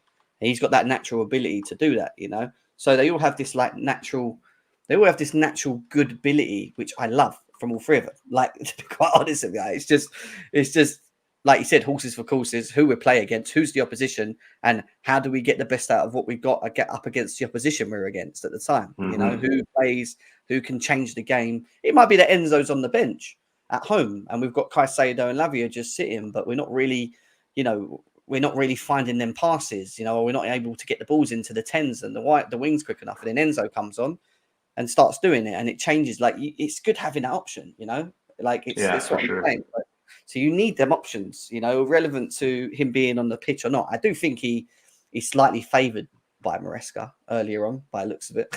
being the captain and all that. He definitely is. He definitely is, bro. But listen, if he puts out captain performances like that, bro, I ain't complaining. Yeah, I prefer Enzo deeper, as you don't know, in the pivot. But the way he played the other day, bro, just floating. Bro, Jem, if you watch I don't know what he's gonna do at the weekend, but I like this thing that Maresca's got our midfielders doing, like Enzo and Dewsbury Hall. They take up these positions like in the left half space in that area, bro, deep, right? Dangerous, and they just get it and they just switch it, bro. They switch it to Madueke, or they'll pop it in little triangles. That's how we scored the goal for Felix. It came from that left hand side, that little area there. But bro, what you lot are saying, I agree with a lot of it. For me, it's mainly just who are coming up against, who's playing well at that time, and then we move from there. Because I need Palmer centrally, right? I need to be seeing Palmer down the middle. I think that's where he's best. Yeah, actually creating for the attackers a lot closer. That's where I want to see it. So it's a good headache to have. It's a good headache to have, man. Because before we had Kovacic, Jorginho, and Mount, and these sort of guys to pick from. Listen, I won't be crying if Enzo's on the bench. I won't cry if Enzo's on the bench. It's just I want to see what he tries to do with whoever he's got on the pitch at the time and how he problem solves. And if it means Enzo's on the bench because Caicedo and Lavia are physical and the midfield we're up against are direct and physical and they're going to bully us a bit, and he just wants people in there that can break it up and play the balls quickly to Palmer in the 10 and then Kunku and whoever, then that works because it's a game plan, isn't it? It's a game plan to be strong in the middle and actually win. And Lavia and Caicedo, let's be serious, together, they hunt everything. Like they're physical, aren't they? They will go into anything, and I like that. And I saw it at the bridge. Who were they playing when we had Lavia and Caicedo in the middle? And I think Enzo was it's Man City. It was last week. They were like every time they got the ball up high, the opposition. That was against Man City. Caicedo will go into a tackle high up, and if you don't win it, then you'll see Lavia going on high. Behind him, You know what I mean? They're like bang, bang, and I get that, and I like that. With Enzo, you can't get that. He will do it, but he's not as Rossi. But that's the thing, though, Jem. That's the thing. The other day when we played Wolves, it showed you. Enzo showed you that he's not completely useless off the ball because he won the ball back a lot. He won the ball back a lot, bro. For one of the goals that we scored, he won the ball back as well, right? So Enzo, you don't want Enzo covering large areas because he ain't got the legs. You want him to cover little small areas where you just quickly win the ball back. That's what you want from Enzo. You know what I'm trying to say?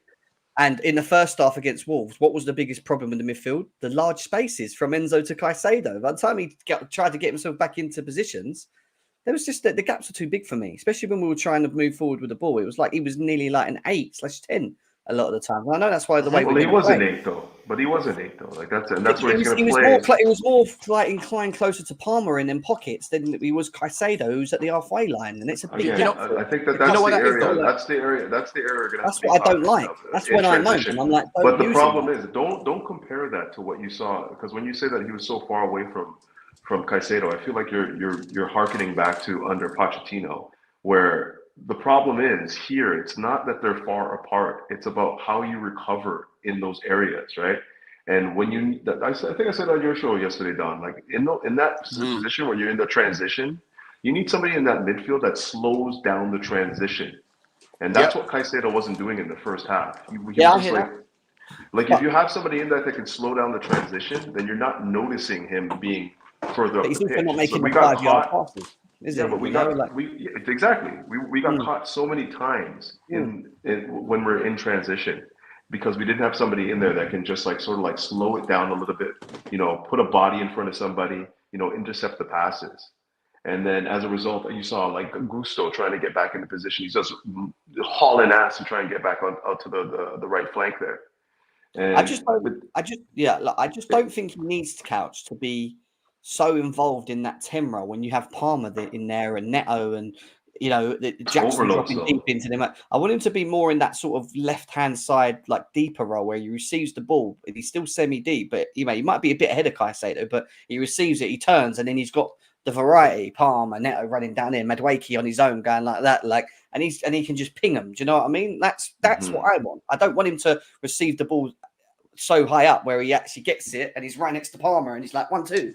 Like I want him. Do you know what I mean? Like I want him a little bit. But even something like that, he's not going to be static in that position. Like he's going to move a lot, and sometimes when he gets that ball next to Palmer, you're going to see that. But it's not like that is his deployment. He's not going to be playing there 80% of the time. But there's going to be opportunities where you find him in those positions. Yeah. And it's just about trying to find space and whatnot, right? And I'm not worried about that. I think Maresca understands. You'll see Enzo. You'll probably see Enzo basically where Jem's saying he doesn't want to see him, right? If you had someone like Lavia playing in that role, because the major problem we had in the first half was Caicedo wasn't progressing the ball to him, bro.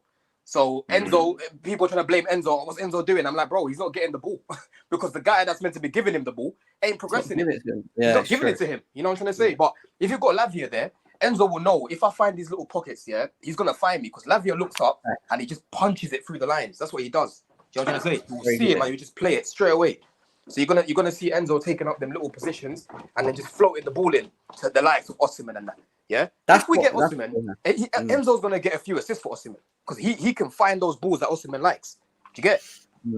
Yeah, and I think you're already talking about Osimhen like that, eh? It's the tech. You know what it is? I'm saying if. I'm saying, bro, I'm telling you, if we get this guy, bruv, it's gonna be serious. It's the technical ability. It's the technical ability of Lavia to be able to receive the ball with the press, turn, and punch it. Like you said, he punched it. If it's not side foot, I've seen this guy make passes on the outside of his foot, hard and low. Like he is confident. Like it doesn't matter if his body's on an angle and he has to do that kind of pass, or if his body's straight on and he then does it like a straight pass in. He has the variety to be able to always beat a man. Where's Enzo? Or where's the bang? Do you know what I mean? Let me get out there. And that's a key trait. That's a key trait I like in players. That's why I like the likes of Vega. That's why I like the likes of Cole. Yeah, when it comes to punching it in, because bro, not every player can do that, right? When you punch the ball in, when you're playing football and someone punches the ball to you, especially when you're playing an attack here, the information they're giving you on that pass is what you need as an attacker, because it allows you to straight away take a first touch, and attack. Do you know what I'm trying to say? If you're getting a shit ball, you need to take a touch, turn, bro. When I was seeing the other day when Cole was punching it into Neto, bro, Neto didn't have to take another touch because the ball was so nice. He's just taking one touch and he's away. Do you know what I'm trying to say? Straight away, he's away, bro. And that's what you want for Enzo in between the lines. When Lavia punches it to him, you want him to just take it straight away on the back foot and try and create for us. Do you know what I'm trying to say? So, bro, that trait of being able to just punch the ball in isn't something that every footballer has, bro. And the footballers that do have it, they are key. They're key in a system like this.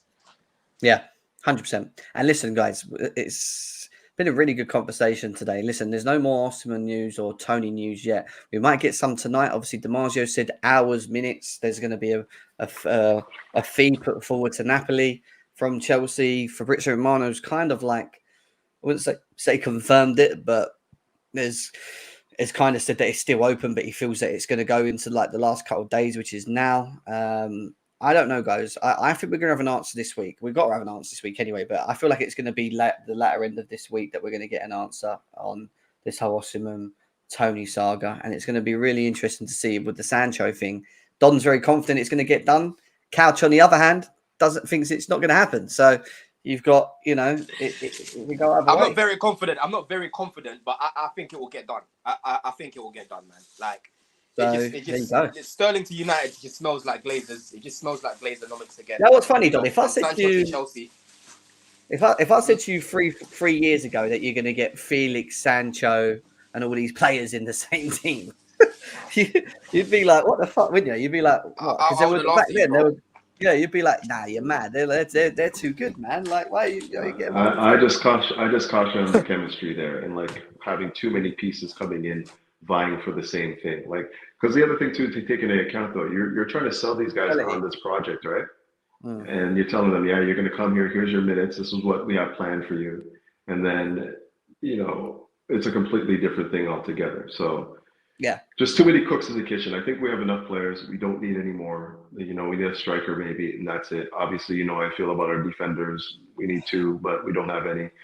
But going after wingers at this point in time in the window when you have other things to do just doesn't make any sense to me. And that's for that reason why I don't think it's going to happen. But it's not to say that I don't think that Sterling will go. I don't think that if he goes, we bring back another player, if that makes sense. I don't think that we can bring back in a like for like because it's just too many players.